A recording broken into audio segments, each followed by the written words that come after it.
الله أكبر الله أكبر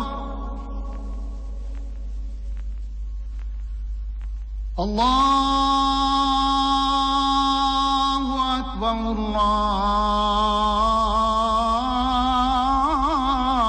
الله أكبر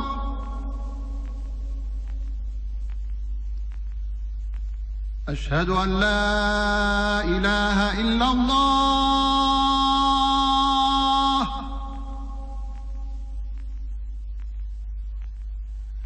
أشهد أن لا إله إلا الله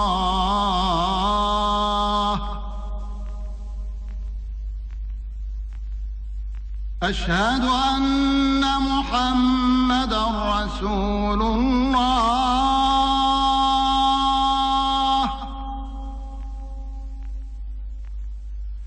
أشهد أن محمدًا رسول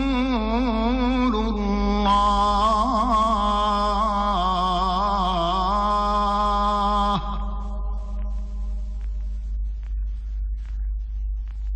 حي على الصلاة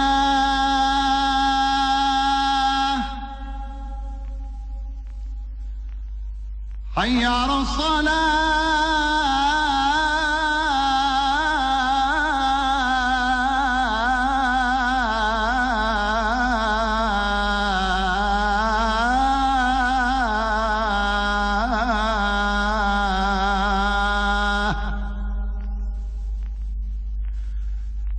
حي على الفلاح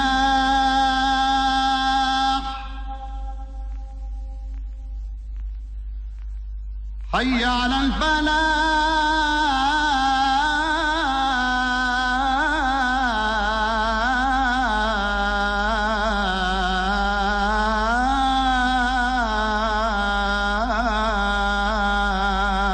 الفلاح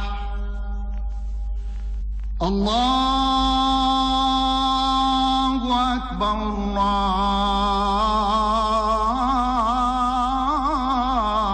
الله أكبر لا إله إلا الله اللهم رب هذه الدعوة التامة والصلاة القائمة آت سيدنا محمدا الوسيلة والفضيلة والدرجة الرفيعة وابعثه اللهم المقام المحمود الذي وعدته وصلى الله وسلم على سيدنا مولانا محمد وعلى آله وصحبه أجمعين.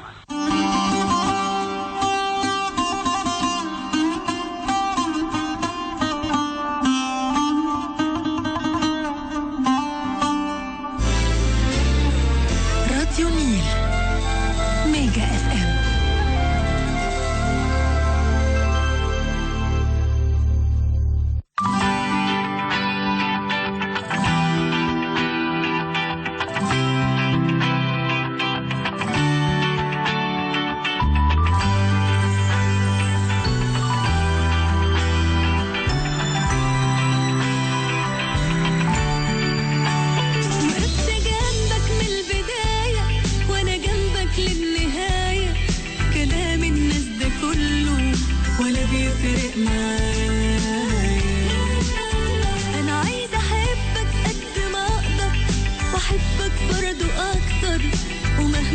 غلاوتك في قلبي مش كفاية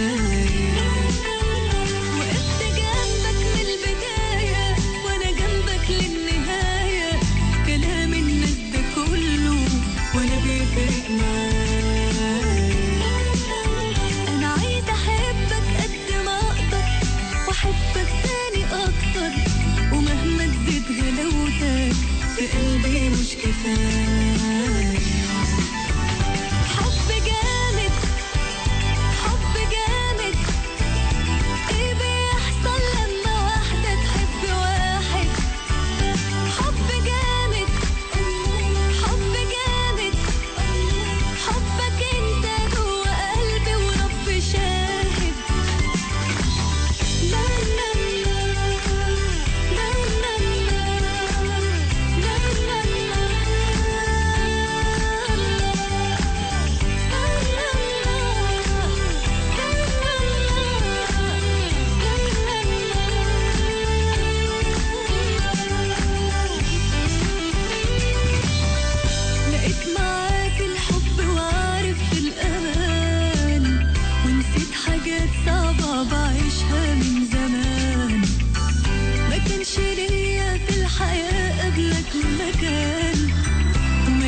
مكان في الدنيا إلا في حضن واحد. حضن جامد، حضن جامد. إيه بيحصل لما واحدة تحب واحد؟ ده حب جامد، حب جامد. حبك انت جوا قلبي.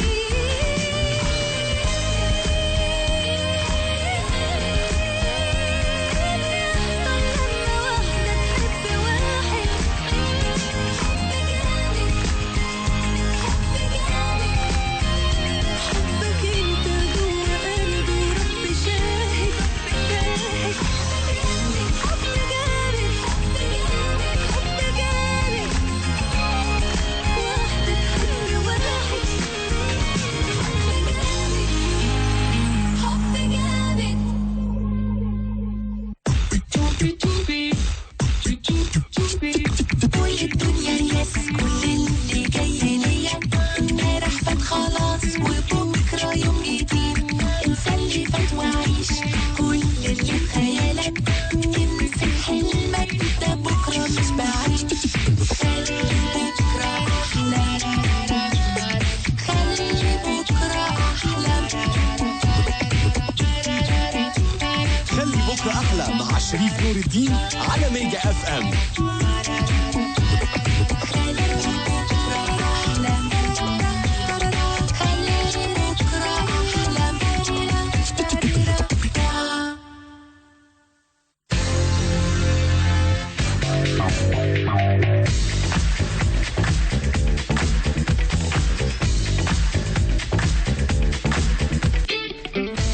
يا مساء الفل والجمال والحلاوه على عيونكم كلكم يعني بتسمعونا دلوقتي من 6 ل 8 كل يوم في خلي بكره احلى على ميجا اف ام، ومعاكم شريف نور الدين. النهارده الحقيقه حلقه يوم الاثنين، اتعودوا بقى كده كل يوم اثنين هنتكلم كلام يعني ثقافي كده وعميق ومعميقي وكده. ليه بقى؟ لان هيكون حلقه ليها علاقه بالكتب، حلقه بيبان من عنوان، والحلقه دي هتكون مخصصه كل اثنين علشان نستعرض كتاب. لكن الحقيقه احنا عملنا ده يعني احنا كنا بنفكر فيه بقالنا حبه، لكن اللي خلانا نعمل ده بجد ونعمل حلقه مخصصه لده انه في مجموعه كبيره جدا جدا جدا جدا جدا من الكتاب في مصر، سواء من اللي هنقول عليهم الصغيرين جدا جدا جدا في السن، في كتاب عندهم بجد ما حصلوش 20 سنه لحد السن الاكبر، وفي حركه قويه جدا في مجال الكتاب ومجال الكتب في مصر. في النهارده شباب طالع بجد بيحب يقرا، للي بيحب يقرا وللي نفسه يقرا بس مش عارف يقرا ايه او يبتدي منين، او للي لسه ما بيحبش يقرا يمكن نقنعه ان القرايه ممكن تكون حلوه برضه. احنا بنعمل الحلقه ديت انا اسف متحمس زياده عن اللزوم يعني. المهم قررنا ان يكون اول كتاب معانا هو لكاتبه متميزه جدا وضيفه متميزه جدا. الحقيقه مش صدفه ان يكون امبارح هو اليوم العالمي للمراه، ومش صدفه برضو ان يكون اختيارنا لهذه الضيفه على هذا الاساس. النهارده انا برحب بالكاتبه والدكتوره رشا سمير. مساء الفل. مساء الفل عليك يا شريف، وميرسي جدا على التقديمه الجميله. لازم اقول لك طبعا انك يعني انا بشكرك لانك اول ما قلت كتاب الشبان جدا جدا جدا فانا قلت يبقى انت تقصدني على طول. لا يعني حضرتك بجد اولا منورانا طبعا. استاذه رشا يعني هي لها اصدارات كثيره جدا هنتكلم عنها بالتفصيل، هنقدمها التقديمه الكلاسيكيه اللطيفه جدا، لكن لازم نقول ان هي حاليا صدر لها اخر كتاب ليها واخر اصدار ليها وهو جواري العشق. كتاب حقق نجاح كبير جدا، بنبهنيكي عليه. ربنا يخليك. وجواري العشق الحقيقه زي ما قلنا مش صدفه ان يكون احتفالنا بيوم العالمي للمراه امبارح، لانه هو بيتكلم في صميم الست المصريه، او في صميم الست او الانثى بشكل عام. مظبوط؟ مظبوط جدا. وازاي ممكن انت بارادتك الشخصيه تدي حريتك اللي بتسعي ليها لمده سنين وسنوات وقرون وعهود، وبارادتك الشخصيه تقرري تديها باسم ايه بقى؟ الحب. مش هقول باسم الحب عشان ما يتقالش اصل الحب قيد والحب جاريه، لا خالص. هقول باسم بيضحك عليها، يعني ممكن يضحك عليها باسم الحب، فتدي حريتها لراجل مش مقدر الحريه دي ومش مقدر التضحيه يعني. كلام كبير صح؟ جدا. طيب واضح انها هتبقى حلقه ساخنه جدا. مستنيين تليفوناتكم على 38 356 962 والاس ام اس. اي حد عايز يشارك معانا او اي حد قرا الروايه دي او عايز يفهم اكتر عنها برضو ممكن يبعت لنا على 192 7. الست نص الدنيا. مظبوط؟ انغام قالت كده. الست كل الدنيا. كل بقت الحقيقه بقت 3/4 الدنيا في مصر سواء 40 مليون نسمه، فاحنا في مشكله الصراحه.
مفيش حد أحسن من حد.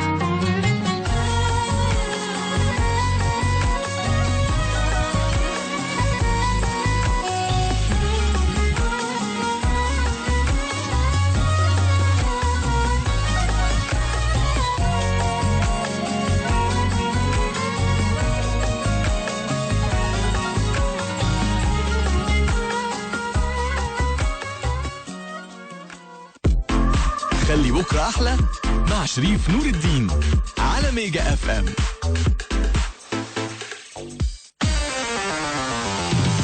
ميجا اف ام 92.7 اختيارك رقم 1. عايز تحضر ماتش تشيلسي في لندن؟ مكانك مستنيك. موبينيل ادتك الفرصة. ابعت 9 ل 11 واشترك في باقة تشيلسي واكسب فرصة لحضور ماتش تشيلسي ومانشستر يونايتد. موبينيل دايما مع بعض. ايه اكتر حاجه خانقاك في تليفونك؟ يا باشا انا تاجر في السوق واحسن واحد سأل عن التليفونات وان الزبون يرجع لي تاني بعيوب في التليفون، دي حاجه خانقانا كلنا. محمد ابراهيم، تاجر محمول في شارع بعزيز. هواوي جي 7 تصميم معدني انيق واداء سريع، بروسيسور 1.2 رباعي النواه ورامات 2 جيجا وكاميرا 13 ميجا بكسل وكاميرا اماميه 5 ميجا بكسل لاحلى صوره سيلفي وبطاريه تدوم طول اليوم والسعر منافس جدا. خليك عملي، خليك هواوي. هواوي make it possible. شوت هو الماتش قافل كده ليه؟ حماده. ايوه يا ماما. حبيبي انت بقالك 3 ايام بتلعب وما نزلتش من البيت، ايه مالكش نفس تنزل تجيب حاجه كده ولا كده؟ ما تقلقيش يا ست الحبايب، ابنك كل سنه بيحبك اكتر، عشان كده السنه دي جاب لك هديه عيد الام من على سوق دوت كوم. ادخل اونلاين واشتري هديه ست الحبايب من 2 ل 18 مارس بتخفيضات حتى 70% ودفع لما تجيلك البيت ورجع لو ما عجبتكش. يلا فرحها واشتري من بين اكتر من 1000 هديه من على www.souk.com. السنه دي فرحه كل ام من على سوق دوت كوم. فيصل بيحب يفاصل في اي حاجة ومع اي حد، في البنزينة، عند المصوراتي، مع ابوه وحتى مع خطيبته. لكن لما حب يشترك في النت وراح تي داتا، انا عايز اشترك 6 شهور في النت وادفع نص الثمن واختار السرعة اللي تعجبني. تحت امرك يا فندم. واخد الراوتر ببلاش. الراوتر هدية يا فندم. تي داتا عملت لك عرض النص بالنص، 50% خصم على السرعات الغير محدودة وطلقة لمدة 6 شهور، وكمان راوتر هدية، يعني عرض من غير فصال. اتصل ب 19 3 سبعات. تي داتا، ادي الانترنت لاصحابه. انا جبت هدية عيد الام خلاط مولينكس. انا اشتريت لمامي مكوى تقفال من مصروف. وانا جبت كبة مولينكس هدية عيد الام. محدش هيحتار وهو بيجيب هدية عيد الام، عشان تيفال ومولينكس عامله لكم تخفيضات وخصومات كبيرة على كل الاجهزة الكهربائية، خلاطات، محضرات طعام، قطاعات، مكاوي، قلايات، اللي هتلاقوهم في كل مكان عشان تعرفوا تجيبوا احسن هدايا عيد الام السنة دي.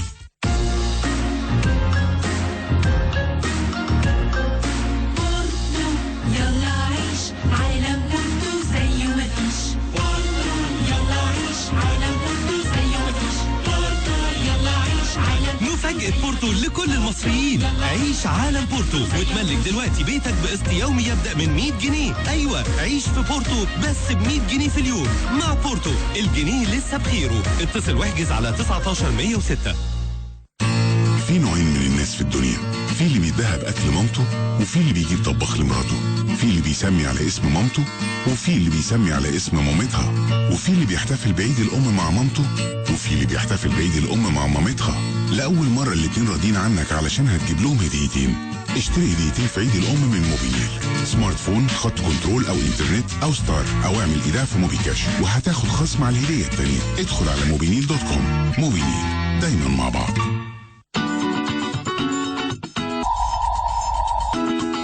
بنشوف الدنيا بألف شكل ولكل واحد حاجة بتخليه أجمل. لو ركزنا فيه دور حواليك هتشوف بعدين الدنيا أجمل موجود.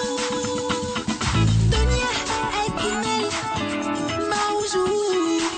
دنيا أجمل مع وجوه. كل يوم من الحد للخميس من 8 ل 9 الصبح مع جيلان علاء على ميجا اف ام.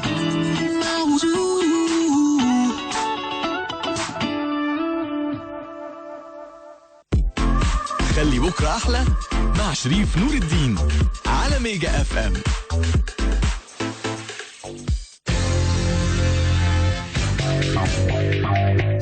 الطرق اللي زحمه دلوقتي اسمعوا ووعوا.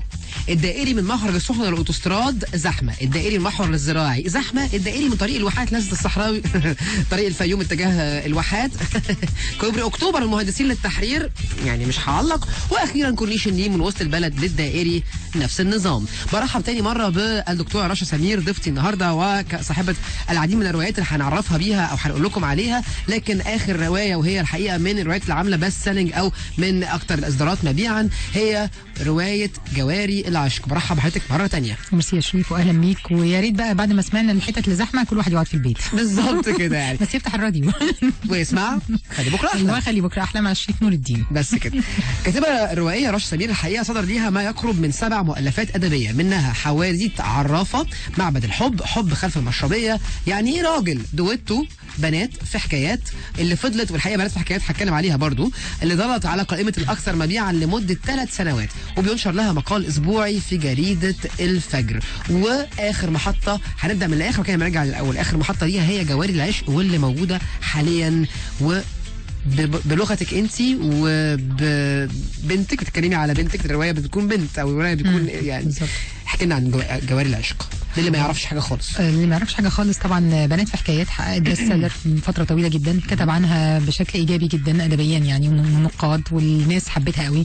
فكانت الخطوه اللي بعدها هعمل ايه؟ سؤال صعب جدا لما حاجه بتنجح، اكيد انت عارف يعني الشعور ده. طبعا.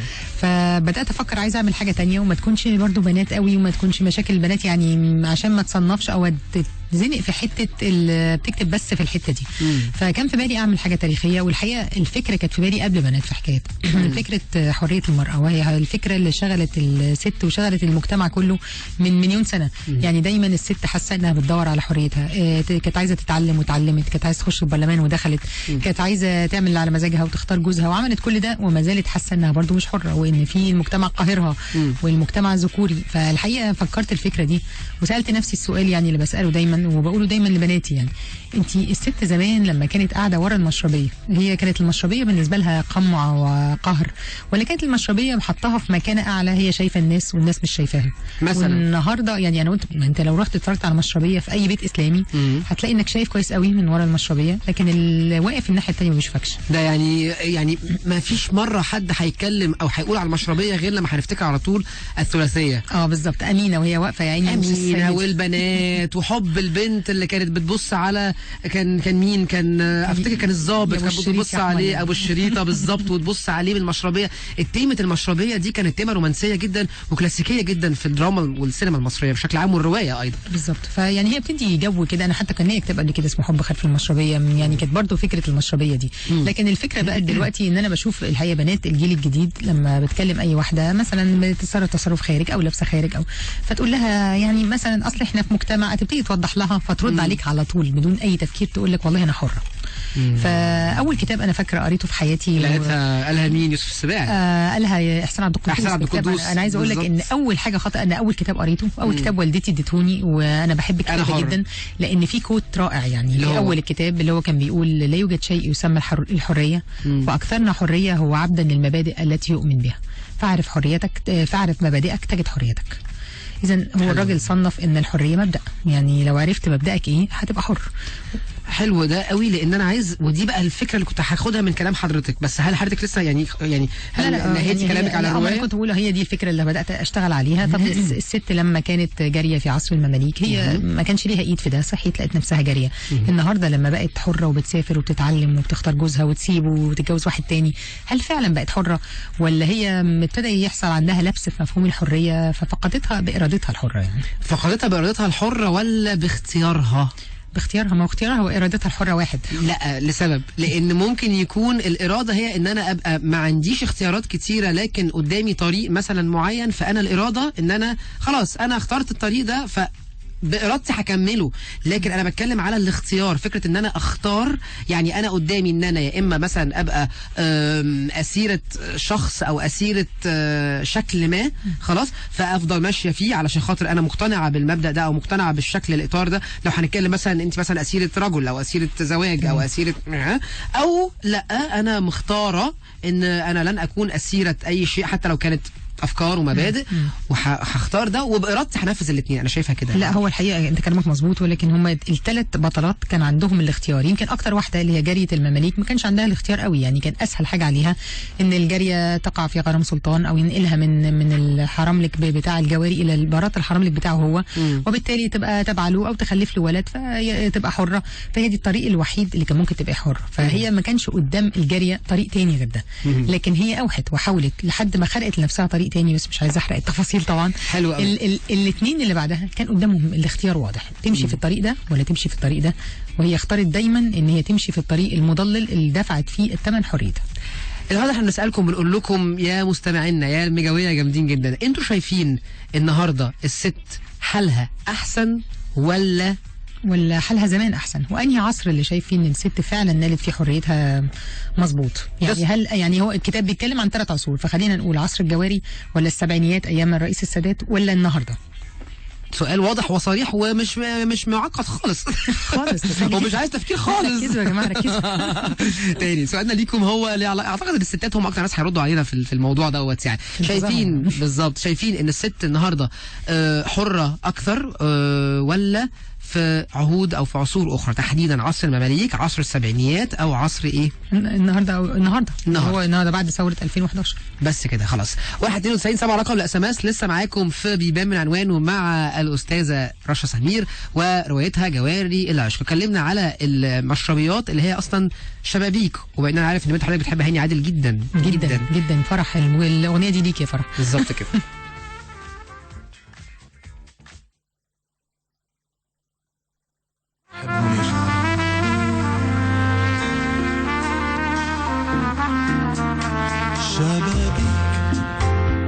شبابيك الدنيا كلها شبابيك، والسهر والحكاية والحواديت كلها دايرة عليك. الكلام كم كان عليك، واللي كان خايف عليك انتهى من بين ايديك. يا عينيك شبابيك الدنيا كلها شبابيك.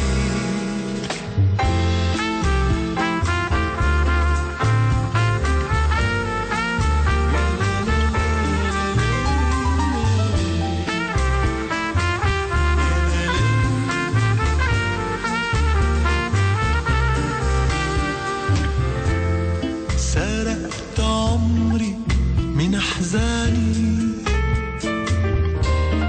سرقت لكن ما جاني، ولا حد شاف في مكاني ورا الشبابيك. دي عينيك شبابيك الدنيا كلها شبابيك.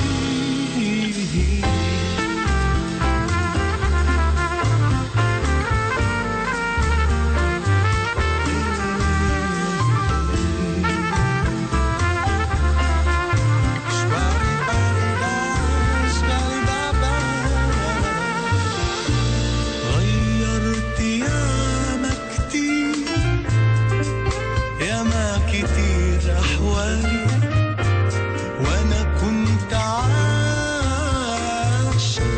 عاشق وكان يحلالي أحب بس يكون حلالي ورا الشبابيك. دي عينيك شبابيك الدنيا كلها شبابيك.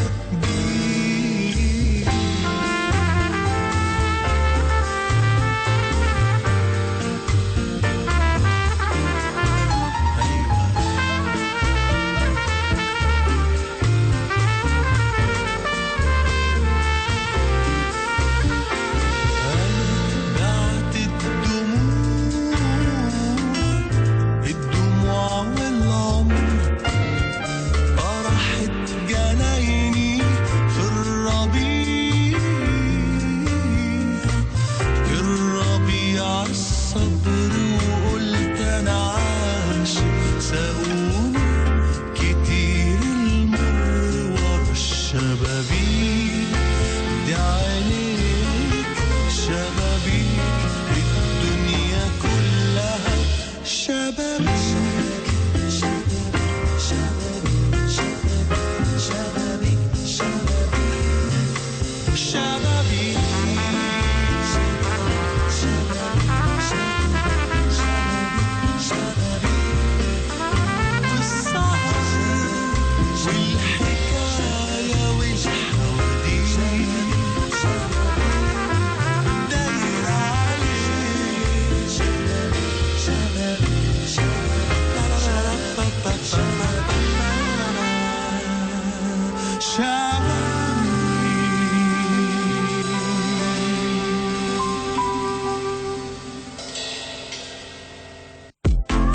خلي بكرة أحلى مع شريف نور الدين على ميجا اف ام.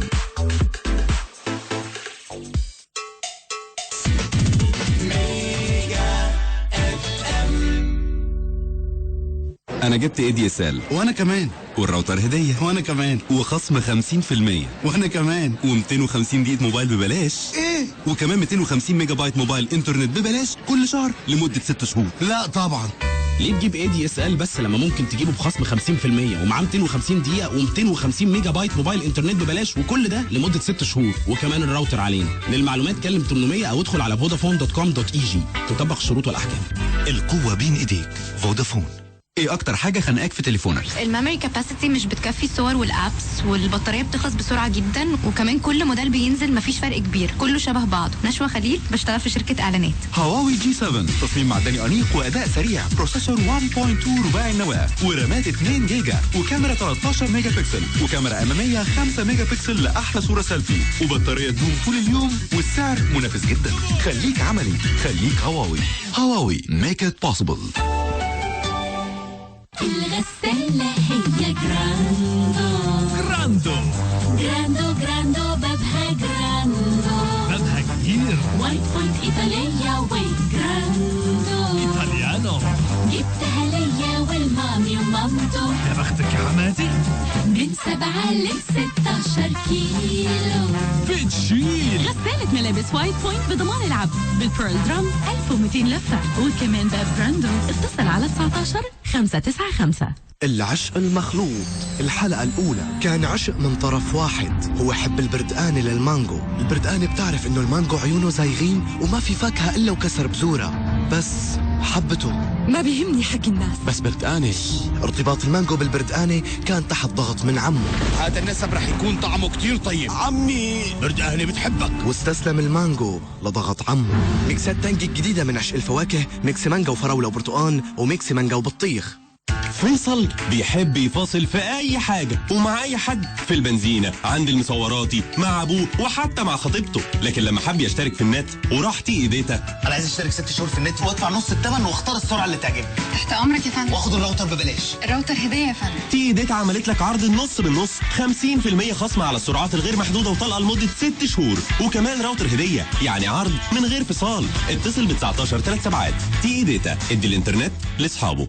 اللي حدفتك بالشبشب لما زوغت من المدرسة، اللي خبت البلاي ستيشن عشان تقعد تذاكر، اللي سحبت منك الموبايل عشان تبطلي رغي ليل ونهار، اللي حبستك في البيت عشان ما بتساعديهاش في شغل البيت، واللي قطعت عنك المصروف لما خدت العربية من وراها. الأمهات اللي غلبونا عشان يربونا، لما كبرنا فهمنا وقدرنا انهم كانوا بيتعبوا عشاننا.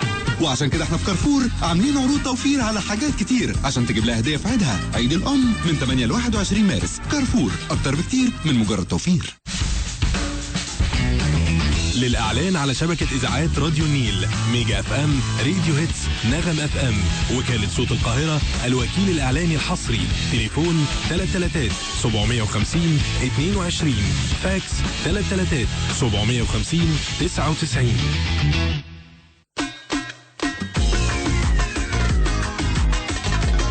خلينا حلوين من ألبوم خلينا حلوين للمطرب أحمد شوكت. أنا كل حاجة بعديها والغلطة مش بمسك فيها، بس انت كده زودتيها ما أنا الغلطان. أنا ممكن أقلب في ثواني، أصل انت كده مش عجباني، وتشوفي بقى وشي التاني جنان بجنان. خلينا مع بعض حلوين علشان أنا وانت عارفين ملناش غير بعض، يعني لا عندي مش هيفيد. في وعد أنا وانت خدناه ويا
شوكت.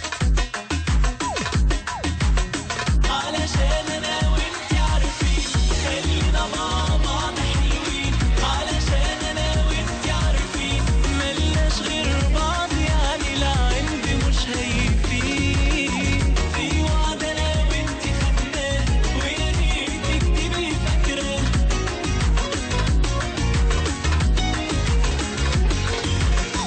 خلينا مع بعض حلوين علشان انا وانت عارفين.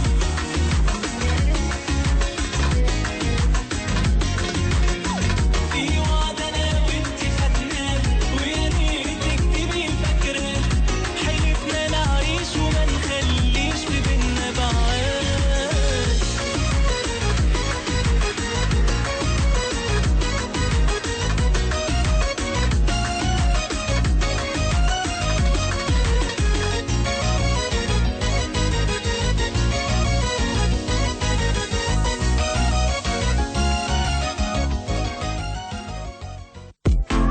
خلي بكرة أحلى مع شريف نور الدين على ميجا اف ام.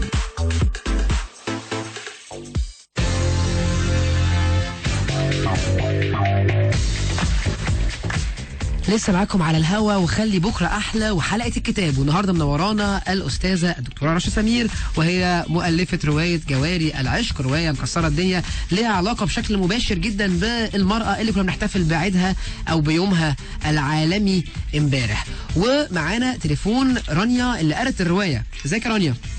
هاي، ازيك؟ اخبارك ايه؟ الحمد لله تمام. بعتي اسماس، كنت متحمسه جدا لما عرفتي معانا الاستاذه رشا سمير. اولا البرنامج بتاعك حلو جدا، وميرسي ان انت مستضيف دكتوره رشا. ميرسي. معاكي بقى استاذه رانيا، مساء الخير اولا، وبضم صوتي لصوتك. يعني شريف البرنامج بتاعه بجد جميل، انا من الفانز بتوعه برضه.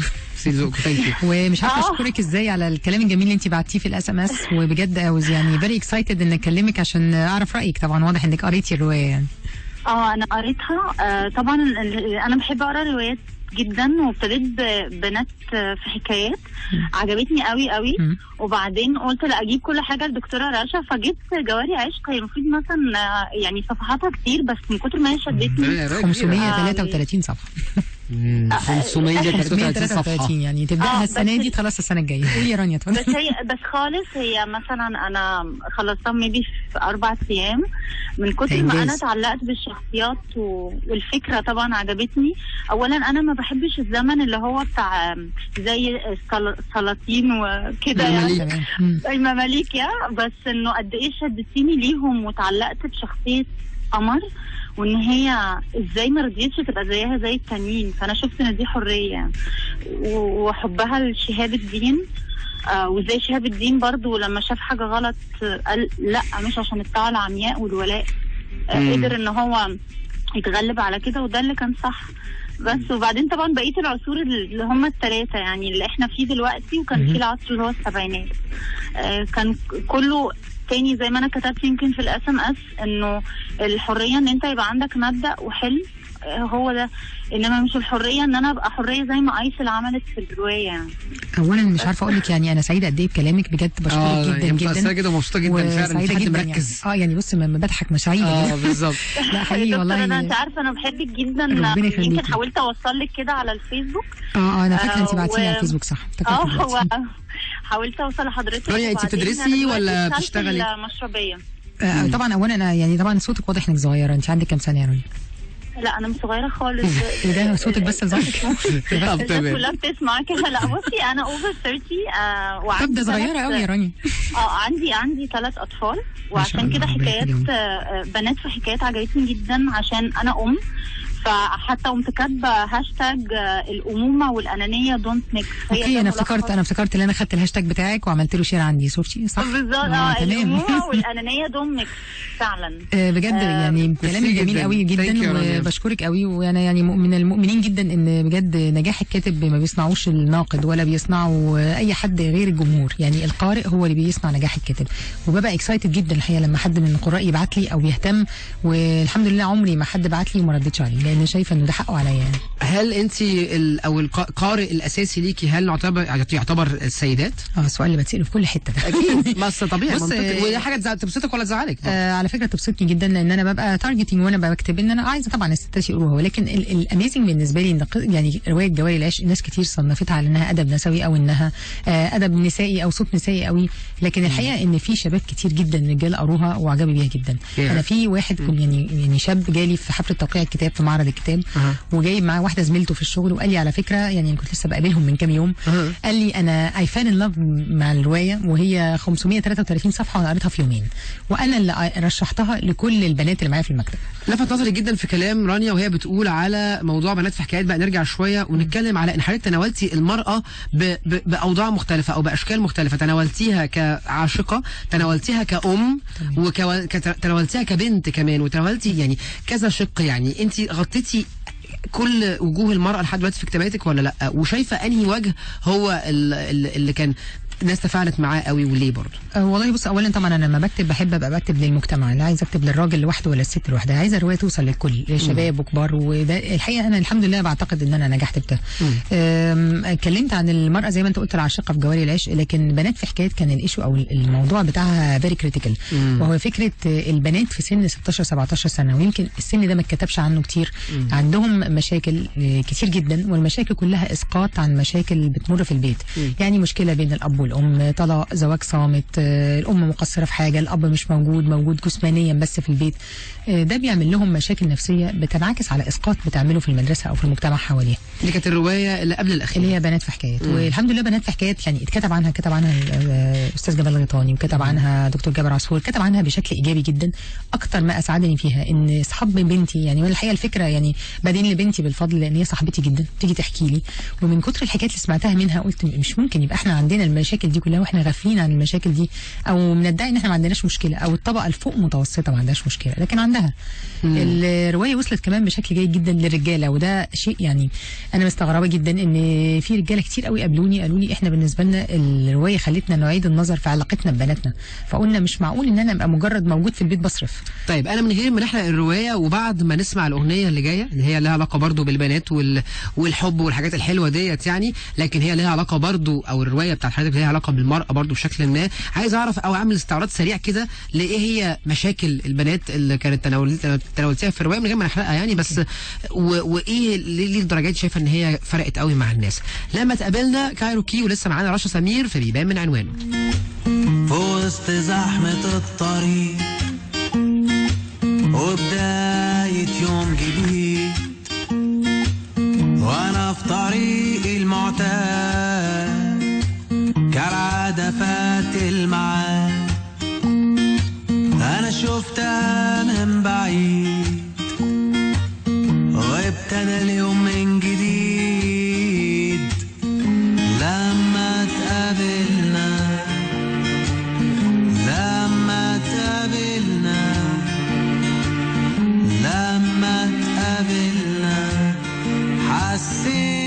حسيت بالحياة،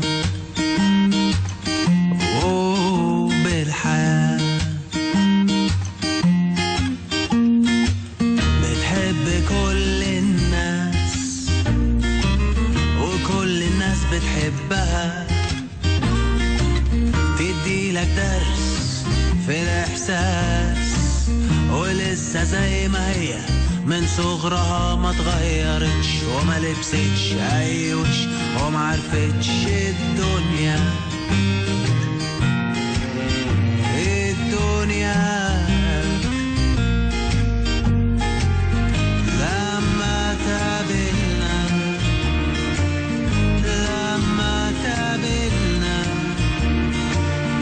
لما تقابلنا حسيت بالحياة.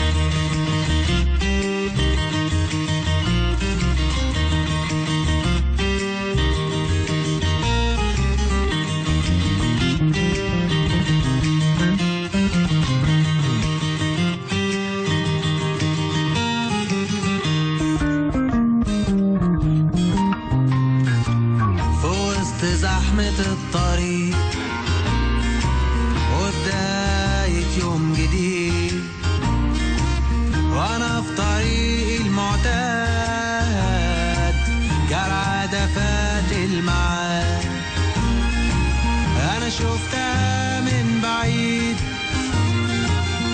وابتدى اليوم من جديد لما تقابلنا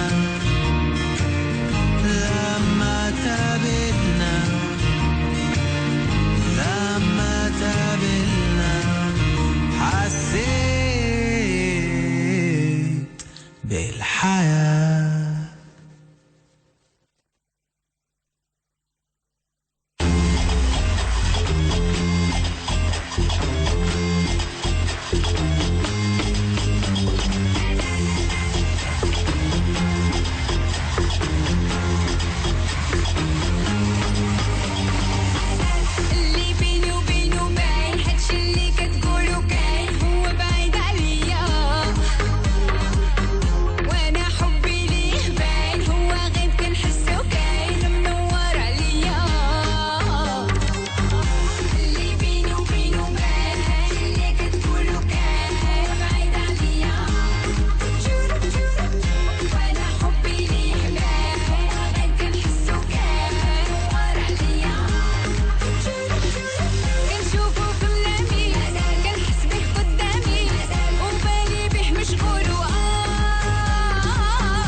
خلي بكرة أحلى مع شريف نور الدين على ميجا اف ام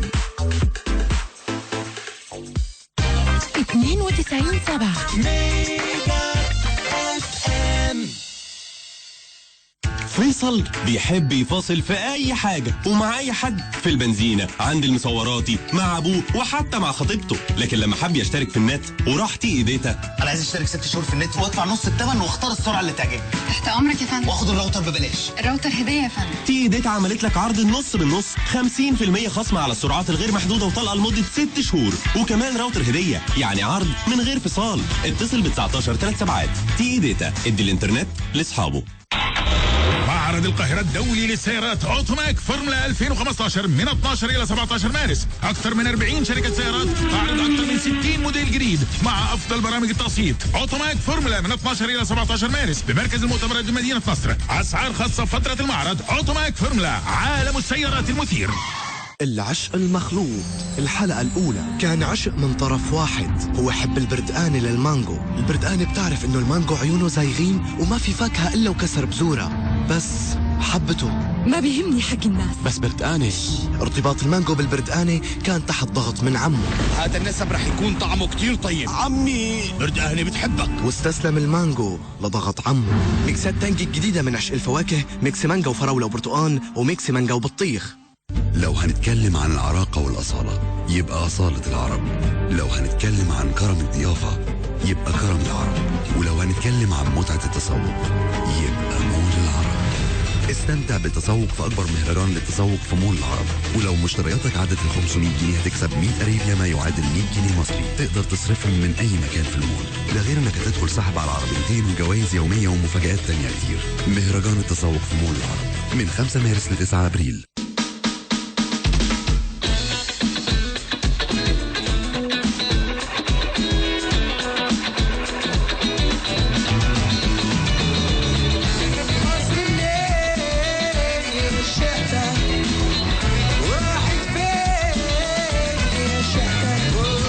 جماعات كتير زي دي ممكن تحصل في راديو ساوند كلاش. تعال شجع كايروكي اوصل نوفلز اول اثنين من 13 مارس في بلاتينم كلاب. اشتري تذكرتك من اون.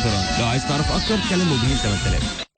ابدأ فكرة انشرها تكبر شارك بيها. بكرة هنقدر نخلق حلم نساعد أكتر. ايدنا في ايدك اللي هيمنع. جمع مني ومنه ومنها. ابدأ خطوة هنكملها. هنكفي مصر بجمعيتنا. مش هنسيب الجوع يوم يرجع. خلي الأرض بحالها تسمع. طول ما الشمس لسه بتطلع الجوع هيسيبنا ومش هيقرب. اشترك في برنامج الإطعام الشهري وادخل معانا الجمعية. في البنوك حساب رقم 3837. لمزيد من طرق الدفع اتصل على 160 60. بنك الطعام المصري، معا للقضاء على الجوع. أنا اسمي 3 أسماء. سهير البابلي أول حاجة، وسوسكا وسوق. جاوب بلسانك، ملوح هو راخر ولا جا طحولك من لغاليه؟ أنا سعيدة إن أنا متخرجة من مسرح القومي. سنة 80 قالوا لنا هتطلعوا من عنق الزجاج. احنا مرضناه، ما صدقوا ان احنا قعدنا في قعر الزجاجة. جابوا الفيلا وقفلوا. فنان المسرح بالذات لازم يبلغ الجمهور الشعب ما هي الحياة. ده شايل اللوز قبل الجواز.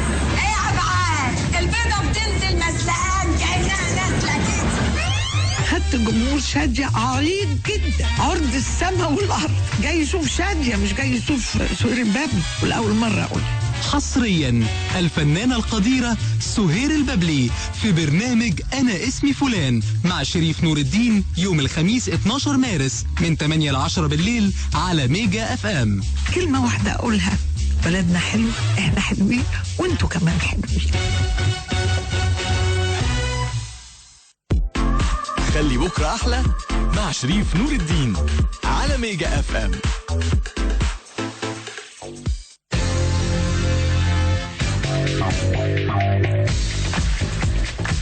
حلقة كده زي ما بيقولوا في الروقان، حلقة يوم الاثنين بنفكر وبنقرا وبنشوف مصر بتقرا ايه.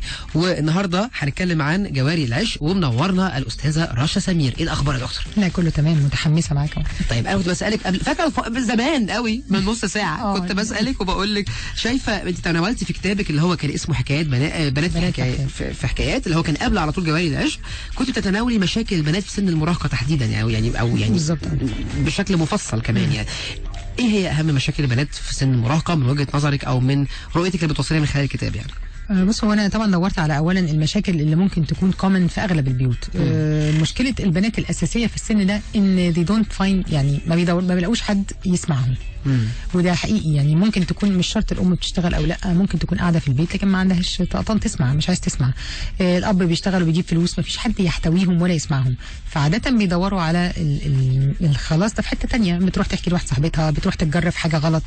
هي دي كانت الفكره الاساسيه من خلال زي مدرسه انترناشونال، وكان فيها نماذج ل4 بنات، كل واحده فيهم كانت بتعاني من مشكله ما في بيتها، وده انعكس عليها ازاي في المدرسه. يعني كانت مني المشاكل المهمه اللي انا تناولتها. كان في فتره لو تفتكر الجروب اللي كان اسمه الاموز، اللي هم اللي كانوا كان اسمهم اللي هم زي يعني حاجه زي عبده الشيطان كده، اللي هم كانوا بينزلوا يلبسوا اسود و expressing their emotions بان هم يحبوا بعض، ان هم يعملوا حاجات خارجه عن المألوف وبتاع عشان يظهروا.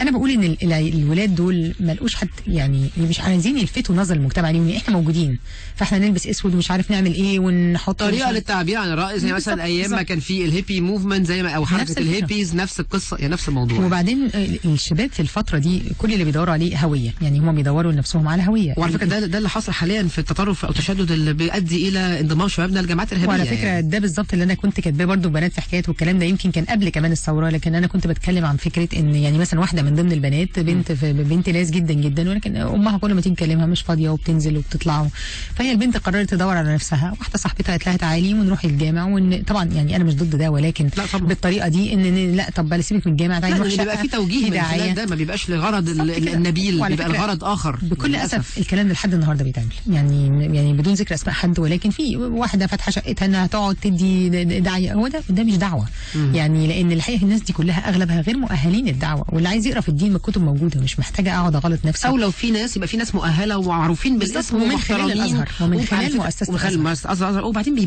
بيبان في الاخر بيبان التوجه، بيبان التغير، بيبان الفكر متطرف من لا متطرف. اعتقد يعني المفروض اهالي فتحوا عليهم برضه. ودي كانت من اهم شايف المشكلات اللي تناولتها، موضوع ان واحده تنجر في قصه الانترنت والفيسبوك، او واحده تنجر في قصه التطرف الديني اللي غصب عنها بيزينوا لها موضوع ان صحيح. لا ده تلاقي نفسك واصل المجتمع، يعني تطرف بكل اشكاله بقى، بكل اشكاله. طيب النهارده حقيقه، ويمكن دي بقى حاجه برضو واضحه بشكل عام، ان في السنين الاخيره بدا يظهر الاهتمام بيوم المراه اللي كنا بنحتفل بيه امبارح الحقيقه، ويمكن هو ده كان صدفه لطيفه ان حضرتك معانا النهارده. يعني كل سنه وانا طيبه، وكل سنه وحضرتك طيبه، وكل ست مصريه طيبه. يوم واحد ما اصلا ما ينفعش يوم واحد نحتفل بالمرأة، يعني ما هو عيد الام جاي اهو عشان ما انا واخد بالي مارس كده، حظكم حلو يعني. المهم ماشيه معانا. نفسي تشوفي المستقبل، يعني في ناس بتشوف مثلا الاحتفال بيوم المرأة العالمي ده مثلا قابلته بالسخريه امبارح، لو انت تابعتي السوشيال ميديا امبارح كان في سخريه مثلا. نفسي تشوفي في المستقبل الاحتفال بيوم المرأة ده ازاي، عشان تقولي المرأة كده واخده حقها ومكانتها اللي بتليق بيها في المجتمع، وايه هي القوانين اللي ممكن تتفعل لحمايه المرأة.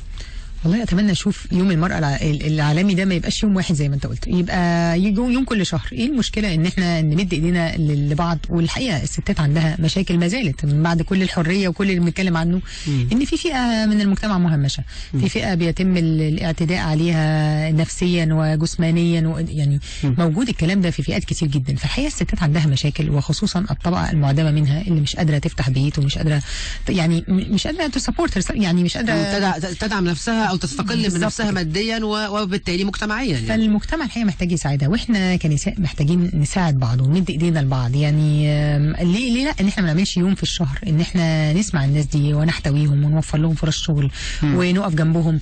يعني انا شايفه انه يوم واحد في السنه ده قليل قوي، مش كده ولا ايه؟ يعني هدايا. طب شايفه ازاي، يعني ايه تاني، شايفه ايه القوانين المفروض تفعل عشان تقدري تقولي كده